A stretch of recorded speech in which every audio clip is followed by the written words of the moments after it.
미국 오클라호마 시티, 오클라호마 주에 있는 이 도시의 한 작은 교회에 목사님이 새로 이제 부임을 했습니다. 첫 번째 주일을 맞기 전에 주중에 이제 성도들을 찾아가서 인사하고 이제 신방하고 주일에 이제 만나기로 했어요. 근데 주일 예배에 전체 교인들 중에 불과 한 대여섯 명만 예배에 나온 겁니다. 그래서 그 후에 이 목사님은 마을을 다니면서 이번 주일에는 교회에 큰 장례식이 있으니까 꼭 오십시오. 이번 주일에는 우리 교회 큰 장례식이 있습니다 라고 했는데, 여러분 원래 주일은 이 부활의 날이기 때문에 장례식을 하지 않습니다. 좀 이상하다, 주일에 장례식이 있다 해서 주일에 많은 교인들이 왔는데 이 강단 앞에 관이 있고 목사님이 이제 예식을 집례했어요. 마지막 순서로 교인들이 나와서 이 고인의 마지막 모습을 보고 이 조의를 펴고 돌아가는 그런 순서가 되어서 관을 열었습니다. 비응을 하는 거죠. 그런데 교인들마다 이 관의 안을 들여다보고는 깜짝 놀라서 돌아갔다는 겁니다. 그 안에 누구의 시신이 아니라 안에 보니까 거울이 놓여 있어요. 그 모습을 보고 깜짝 놀라서 자기의 모습을 보고 돌아갔습니다. 육은 살아 있으나 영은 죽은 자로 살아가는, 육은 살아 있지만 영은 죽은 자로 살아가는 그 끔찍한 자기 모습을 거울, 하나님의 말씀으로 나를 보게 된 겁니다. 우리 앞에 그 하나님의 말씀이 항상 놓여 있죠. 야고보서 말씀을 보면 이런 말씀이 있어요. 누구든지 말씀을 듣고 행하지 아니하면, 말씀을 듣고 행하지 아니하면, 그 말씀의 변화가 일어나지 않으면 거울을 보고도 자기의 모습을 잊어버리는 것 같다라는 놀라운 말씀이 있습니다. 우리 변화라는 것, 하나님의 사람에게 있어서 변화라는 것은 하나님의 말씀을 만나면서 그 말씀과 나의 삶이 충돌하는 그 사건으로 변화는 가능합니다. 내가 변화되고 싶다면 말씀과 내가 부딪히는 사건이 일어나야 됩니다. 죄라는 것이 우리를 그렇게 하지 못하게 만들죠. 내 안에 있는 이 강팍함, 강팍함이라면 고집스러움이죠. 저도 보면 참 제가 고집스럽다라고 느낄 때가 많이 있습니다. 또 불순종, 따르지 않는 거예요. 아는데 말씀을 그대로 따르지 않는 겁니다. 그러니까 내게 이 변화가 일어나지 않습니다. 오늘 말하는 변화는 두 가지인데 회개와 회복입니다. 이 변화의 시작과 마침이죠. 일어나지 않아요. 죄라는 것은요, 이 숙주에 기생하지요. 그래서 숙주에 기생하기 시작하면 이 죄라는 것은 절대로 떨어지려고 하지 않습니다. 지나면 지날수록 그 숙주에 들러붙지요. 나를 묶는 사슬이 되어버립니다. 근데 여러분, 그 사슬을 끊어내고 그 사슬을 풀어낼 수 있는 유일한 방법이 무엇이냐? 그것은 말씀을 만나면서, 아니 말씀을 만날 때만 그것이 가능해요. 내 스스로 도저히 그것을 끊어낼 수가, 풀어낼 수가 없습니다. 다윗은 우리가 잘 아는 대로 지극히 평범한 목동이었어요. 목동에서 목자가 되죠. 근데 목자가 되고 난 다음에 용사가 됐습니다. 용사 이후에는 신하도 되고요. 신하가 되고 난 다음에 마지막에 뭐가 됩니까? 왕이 되지 않습니까? 그런데 그 다윗의 삶에 이 세 가지가 허락되는 거예요. 돈과 힘과 끈입니다. 재력과 권력과 세력이 자기 안에 들어오는 겁니다. 그가 가지고 부리고 누리는 것들에 대해서 부족함이 없게 되는 겁니다. 근데 돈이 부족함이 없어요. 힘이 부족함이 없어요. 끈이 부족함이 없어요. 근데 여러분, 하나님께서 다윗을 세우신 이유는 하나님께서 다윗을 통하여 그가 세우는 왕국을 통해 장차 하나님께서 이루실 하나님의 나라를 보여주기 위해서 다윗을 택하시고 나라를 세워가시는 거거든요. 하나님의 나라는 왕의 말이 다스리는 나라가 아닙니다. 왕이 말하는 대로 통치되는 것이 아니라 하나님의 말씀이 다스리시는, 통치하는 하나님의 나라를 보여주시려고, 그 나라는 예수님을 통해서 다시 선포되고 성취되어 가게 되는데 그 모습을 미리 보여주시려고 다윗을 왕으로 세우신 거예요. 그래서 그에게 돈도 주시고 힘도 주시고 끈도 주셨는데, 이 다윗이요, 자기가 그것을 쌓아온 것처럼 자기의 것으로 받아들이게 되는 겁니다. 여러분, 하나님의 사람도, 우리가 하나님의 사람으로 살지만요, 우리의 심령에 교만이 들어올 때가 있죠. 그 교만이 때로는 태만으로 이어지기도 하고요, 그 태만 때문에 기만하며 살기도 합니다. 그리고 우리 하나님의 사람이어도요, 우리의 영혼에, 우리의 마음에 높아짐이 일어나면요, 게을러져요. 게을러지면 눈속임이 일어납니다. 근데 여러분, 이 세 가지, 교만, 태만, 기만은 분리되어 일하지 않나요? 항상 같이 일합니다. 그래서 그것이 우리 심령에 들어오면요, 자연스럽게 생활에서 없어지는 것이 있습니다. 생활에서 뭐가 없어지냐? 먼저 겸손이 없어집니다. 당연히 그렇겠죠. 낮아짐이라는 건 없는 거예요, 생활에. 그 다음에는 신실, 꾸준함이 없어집니다. 게을러지니까요.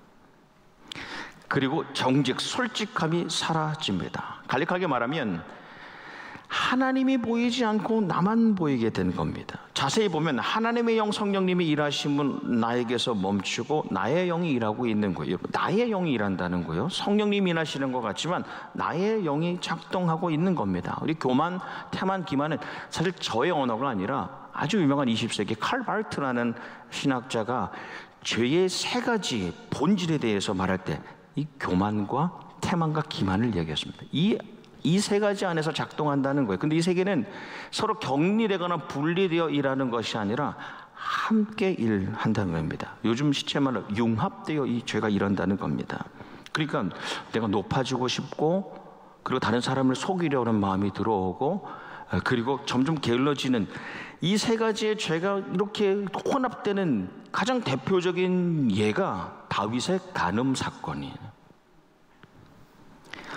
다윗은 앞서서 모든 대적들, 나라들, 블레셋, 모압, 아람, 에돔까지 다 이겼어요. 다 승리하고 난 다음에 이게 마지막에 이제 암몬 전쟁의 마무리 단계에 왔다고 했잖아요. 그리고 그 수도였던 랍바를 정복하면 다 끝나는 겁니다.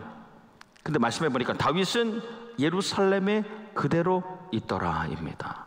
제가 출전해야 되는데 마지막 그 마침표를, 하나님의 놀라운 이 사역의 마침표를 찍지 않고 태만하게 게으르게 왕궁에서 쉬고 있는 거예요.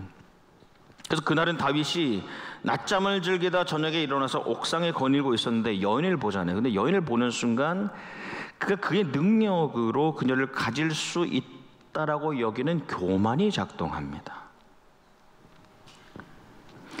여러분, 만일의 음란의 죄는요, 이 교만에서 비롯됩니다. 뭐 모든 죄가 거기서 나오지만 내 능력으로, 내 힘으로 그것을 가질 수 있다. 가져서는 안 되는 것이고 사실 가질 수 없는 것이지만 가질 수 있다라고 여기는 그 교만으로 바세바와 동침하지요. 그 다음에 어떤 일이 일어납니까? 그 후로 다윗은 다 속이려고 해요. 죄악을 가리는데 온갖 술수를 다 사용하지 않습니까? 다른 사람을 기만하고, 그리고 어디까지 갑니까? 전장에서 바세바의 남편 우리아를 죽일 때까지, 살해할 때까지 나아가는 겁니다. 그러니까 이 높아짐과 게으름과 눈속임이 어떻게 우리 안에서 작동하는가, 이 사건 안에 다 들어있어요. 그때 하나님께서 나단 선지자를 보내시지 않습니까? 나단 선지자를 보내셔서 많은 양을 가진 부자와 작은 암양만을 가진 빈자의 그 비교, 그 안에서 일어나는 도저히 일어날 수 없는 그 빼앗음의 사건, 강탈의 그 사건이 하나님 나라의 표본이 되어야 할 그의 나라에서 지금 일어났다는 것을 알려주지 않습니까? 그 사건을 비의 말씀으로 보일 때에 그가 그 말씀에 비춰진 자기의 모습을 보는 겁니다. 거울 앞에 서는 거죠. 그런데 놀랍게도 이 다윗이 그 거울 앞에 엎드러집니다. 나단이 너가 그 사람이다, 다윗 너가 그 사람입니다 라고 할 때에 그 책망 앞에서 엎드러지는 일이 일어나는 거예요. 그 말씀을 깨버리거나 그 거울을 깨버리지 않고요, 여러분, 선지자를 충분히 죽일 수도 있었죠. 근데 그 말씀 앞에 그가 엎드립니다. 그리고 내가 하나님께 죄를 지었습니다. 이게 뭐냐면 제가 하나님이 원하시는 길에서 벗어났습니다라고 자백합니다. 그러니까 자복이 있고 엎드러짐이 있고 난 다음에 자백, 스스로 그것을 토설하는 일이 있습니다. 여러분 세례 받으실 때도 그런 일이 있죠. 세례 받을 때 중요한 것이 우리 입술로 고백하는 겁니다. 예수 그분이 그리스도시고 나의 구세주입니다라는 고백을 하죠. 이 회개 과정 가운데 자복이 있고 그 말씀 앞에 엎드러짐이 있고 난 다음에 분명히 자백이 있어야 됩니다. 제가 이런 죄를 지었습니다 라는. 그래서 말씀을 무시하거나 말씀을 부인하는 것이 아니라 자복과 자백이 그에게 일어나는 겁니다. 시편 51편 우리가 나눈 말씀의 그 앞머리를 보면 다윗의 시 인도자를 따라 부르는 노래, 다윗이 밧세바와 동침한 후 선지자 나단이 그에게 왔을 때라는 표제어로 시작합니다. 우리 잘 알듯이 이 시편 51편은 150개 시편 가운데 가장 대표적인 회개시이죠. 또는 참회시라고 불리기도 하고 탄식시라고 불리기도 합니다. 그것처럼 이 1절에서 19절 가운데 많은 부분, 특별히 앞부분에는 회개에 대한 말씀이 나옵니다. 그래서 씻어주십시오. 씻어주십시오. 계속 이 씻어주심에 대한 그런 간구 나옵니다. 그런데 뒷부분에 12절에서 19절 뒷부분의 말씀은 회개 다음에 이어지는 이 회복에 대한 말씀이 나옵니다. 그걸 좀 정리하면 앞에 온전한 이 회개 과정, 자복, 엎드림과 자백, 그 죄를 실토하는 그리고 통회, 뉘우침의 과정이 있을 때 그때 하나님께서 죄사함을 너 죄가 사하여졌다라는 죄사함의 선고가 있습니다. 그 다음에 무슨 일이 일어나느냐? 그 다음에 회복의 과정이 시작되는 거예요. 회생, 살아나기 시작하는 겁니다. 그다음에 갱신, 점점 새로워집니다. 그 다음에 마지막 단계가 부흥이에요. 부흥, 세워짐입니다. 이 전체 과정을 보여주는 겁니다. 그리고 여러분, 내가 처음 말씀 앞에서 엎드려짐이 시작해서 부흥까지 나아가는 데는 이게 그냥 점프가 되는 것이 아니라 분명한 이 회개와 회복의 과정을 거쳐서 부흥이 이렇게 되는 거죠. 그래서 이 전체 과정을 이 시를 통해서 보여주고 있는데 이 시의 표제어 가운데에 인도자를 따라 부르는 노래라고 되어 있어요. 그러니까 이 시는 개네 시를 넘어서서 온 회중이 이 하나님의 백성들이 하나님께 올려드리는 찬양이 될 수 있었던 것은 회개에 그치지 않고 개인의 회개에 그치지 않고 공동체의 회복까지 말씀이 나가기 때문에 온 회중의 찬양이 될 수 있었던 것이죠. 특별히 오늘 10절에서 12절 말씀을 나눴는데요, 슬픔이 기쁨이 되는 그 전환 가운데 있는 말씀, 아픔이 치유로 변환되는 가정 가운데 있는 말씀입니다. 절망이 소망으로, 그렇게 과거가 미래로 연결되는 과정 가운데 있는 그 가운데 말씀이 오늘 나누면 10절에서 12절 말씀입니다. 회개에서 회복으로 전환되는 말씀입니다. 10절 말씀을 보면 하나님이여 내 속에 정한 마음을 창조하시고 내 안에 정직한 영을 새롭게 하소서. 이 한 절에서 두 가지를 구하고 있죠. 두 개를 간구하고 있는데 그 다음에 이어지는 석절에도 두 가지를 간구해서 총 6개를 하나님께 소원하고 있습니다. 먼저 부르잖아요. 하나님이여. 여러분 기도하실 때에 하나님이라고 부르는 것이 항상 시작입니다. 어떤 분들 보면 하나님을 부르지 않고 바로 기도로 들어가요. 하나님을 묘사하는 신앙의 고백이 있을 수 있어요. 사랑과 은혜가 풍성하신 하나님, 살아계신 하나님, 자비와 은총의 하나님, 구원자 되신, 표현할 수 있지만 중요한 것은 하나님이라고 부르는 겁니다. 하나님이라고 부르는데 하나님을 나타내는 많은 호칭들 가운데 우리 지난번에 야훼라는 호칭을 사용했잖아요. 이 시편에서 다윗이. 근데 오늘은 엘로힘이라고 하나님을 부릅니다. 엘로힘이라는 하나님을 부르는 호칭의 의미는 무에서 유를 만드시는 분이라는 뜻입니다. 그게 엘로힘이에요. 아무것도 없는 가운데서도 위대한 것들을 만드실 수 있는 능력의 하나님이 엘로힘입니다. 이렇게 부르는 거예요. 시편 51편 1절에서도 엘로힘으로 시작합니다. 그리고 중간에도 하나님이요 엘로힘 부르고 이제 그의 속에 그 심령에 두 가지가 새롭게 만들어지는, 두 가지가 새롭게 창조되고 갱신되기를 간구합니다. 첫 번째가 무엇이냐? 정한 마음을 창조하시고. 정한 마음이 뭐냐면요, 저는 옛날엔 정해진 마음인 줄 알았는데 그게 아니라 a pure heart입니다. pure heart. 정결한 마음입니다. 하나님 앞에서의 순전함이 만들어지기를 구하는 겁니다. 이게 첫 번째 단계예요. 근데 두 번째 구하는 것은 정직한 영을 새롭게 하소서. 이 정직한 영, 영어로 보니까 a right spirit입니다. right spirit, 올곧음. 세상 속에서 정직한 영이 새롭게 갱신되기를 구하는 겁니다. 그러니까 회개 후에는 이 두 가지를 일어납니다. 첫 번째, 내 정결함이 창조됩니다. 정결함이 창조된다고.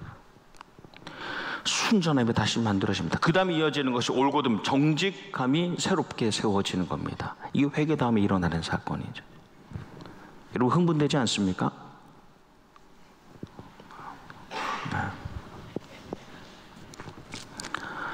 내가 하나님 앞에 엎드려지고요, 그 죄를 다 고백하고 통회하고 눈물 콧물 다 쏟고 그리고 결단하고 나오면요, 내 안에 정결함이 새롭게 만들어지는 것을 느끼게 되지 않습니까?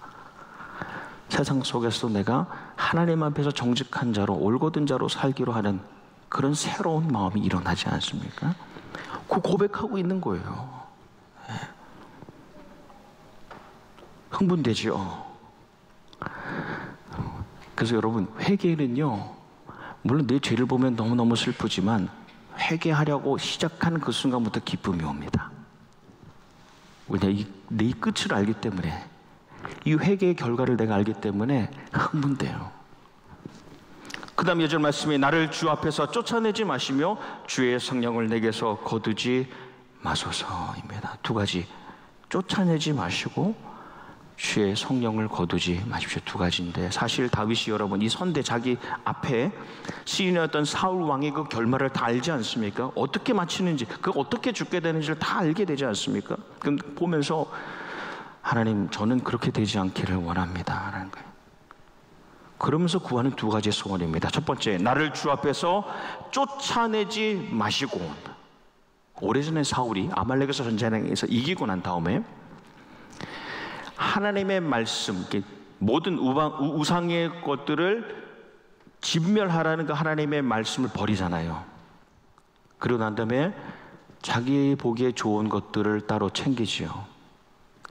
그때 사무엘 선지자를 통해서 주시는 말씀이 여호와께서도 왕을 버려입니다. 내가 하나님의 말씀을 버리니까 여호와께서 왕을 버려 왕이 되지 못하게 하셨나이다입니다. 다윗이 이걸 알고 있었죠. 결국 나로 하여금 회개에 이르지 못하게 만드는 변명으로 인하여 내가 주께 버림받지 않기를 소원하고 있는 겁니다. 사울이 많이 변명했잖아요. 사무엘 선지자여, 그대 원하는 그대 제사, 그대 하나님을 위하여 내가 이 좋은 것들을 남겨놨습니다. 주변의 백성, 나는 여기 따르고 싶었는데 주변의 백성들이 자꾸 이렇게 해서 그들을 따랐습니다라고 변명했잖아요. 근데 다윗은 자기가 온전한 회개에 이르지 못하게 하는 변명으로 인하여 주께 버림받지 않기를 소원하는 겁니다. 여러분, 우리도 변명하느라 회개하지 못하는 때가 얼마나 많습니까? 제가 그래요. 하나님 그때 이래서 이랬죠. 그럴 수밖에 없었습니다. 변명하느라고 내가 하나님 앞에 절대로 엎드려지려고 하지 않을 때가 얼마나 많습니까? 근데 다윗은 하나님, 전혀 버림받지 않기를 원합니다. 내 힘으로는 도저히 이길 수가 없습니다. 성령님의 구하심을, 도우심을 항상 구하며 살아가야 되는 겁니다. 네. 우리 사순절 이제 둘째 주일 지나면서 두 번째 주간을 엽니다. 예수님이 치유하신 일들, 회복의 사건을 보면 예수님이 요청하시는 것이 있어요. 다른 게 아니에요. 그가 고난받게 되는 그 결과로 이끈 그 원인에 대해서 예수님이 보기를 원하시고, 그것을 고치시기 전에 그 죄의 문제를 터치하시고 그 해결하기를 원하세요. 죄 사함이 있어야 고치심이 이어집니다. 간음한 여인이 끌려왔어요. 말씀에 나도 너를 정죄하지 아니하노니, 이 죄 사함의 선언이잖아요. 보니까 네가 회개하고 있다. 나도 너를 정죄하지 아니하노니 나도 너를 죄가 없다라고 하겠으니 가서 다시는 죄를 범하지 말라. 이제 회복된 삶으로 A pure heart, pure heart, 정결함으로 The right spirit, 정한 올곧음으로 회복된 삶을 살아가라라고 말씀하십니다. 여러분 친구들이 이제 구멍을 뚫고 예수님 그 집에 계시다는 걸 알고 침상으로 중풍병자를 내리지 않습니까? 친구를 내리잖아요. 근데 그 고치심의 위대한 사건에 앞서서 주님의 말씀이 내 죄사함을 받았느니라 이지 않습니까? 그의 삶의 근원적인 죄의 문제를 먼저 풀어주시는 겁니다. 죄의 문제를 풀어주실 때 그 다음에 모든 문제가 풀리게 되는 거예요. 그래서 주님은 누구보다도 나의 회개를 기다리시는 분이죠. 제가 보니까 나의 하나님은 항상 나의 회개를 기다리고 계시다. 그리고 누구보다 나의 회복을 바라시는 분이 바로 우리 주님이시는 말씀을 맺습니다. 아프리카의 한 부족에 이 족장이 있었는데 선물을 하나 받았어요. 근데 무슨 선물인가 보니까 거울입니다. 너무 신기한 거예요. 거울을 선물 받았는데 신기해서 자세히 이제 거울을 들여다보는데 정말 못생겼다 이렇게 하는 거예요. 거울 안에 있는 사람이 너무너무 못생긴 거예요. 참 못났다 이렇게 얘기했어요. 근데 얼마 지나지 않아서 이 거울에 비친 그 사람이 자기라는 걸 아는 거예요. 근데 그 다음에 화가 나는데 왜 화가 나냐면 못난 모습 때문에 화가 나는 것보다도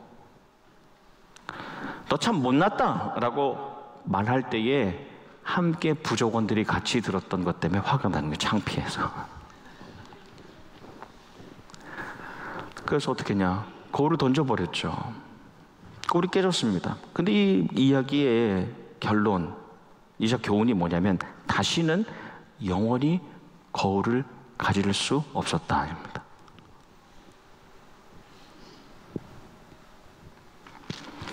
우리의 곁에 하나님의 말씀이 기록된 말씀 성경 또 선포된 말씀 설교가 우리의 곁에 하나님 주신 거울로 항상 있음이 참 감사한 일이죠.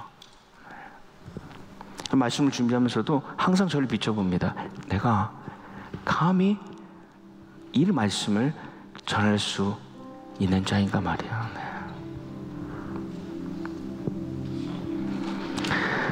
그 거울에 나를 비춰보고 항상 나를 비춰보고 더 아름답게 고쳐갈 수 있다는 것이 흥분되는 일 아닙니까?